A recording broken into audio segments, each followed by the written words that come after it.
காலம் தாழ்த்தி அளிக்கப்பட்ட நீதி மறுக்கப்பட்ட நீதி. பருவத்தே பயிர் செய்.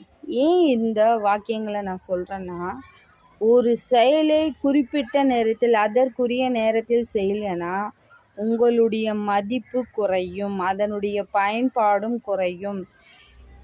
நேரம் இழந்து விட்டால் மறுபடியும் அதை பெறவே முடியாது. அது அவ்வளவு ஒரு பொன்னான நேரம்தான் நம்மளுக்கு கிடைக்கக்கூடிய நேரங்கள். நம்ம அதை காலம் தாழ்த்தி அதை பயன்படுத்துறதுனால நம்மளுக்கு கிடைக்க வேண்டிய மரியாதை முதல்ல கெடும். அதன் பிறகு அதனுடைய பயன்பாடு முழுக்க குறைந்து விடும். இப்போ இருக்கிறவங்க நிறைய பேர் ஃபோன் பயன்படுத்தி அதுலேயே நிறைய நேரங்களை ஓட்டுறாங்க.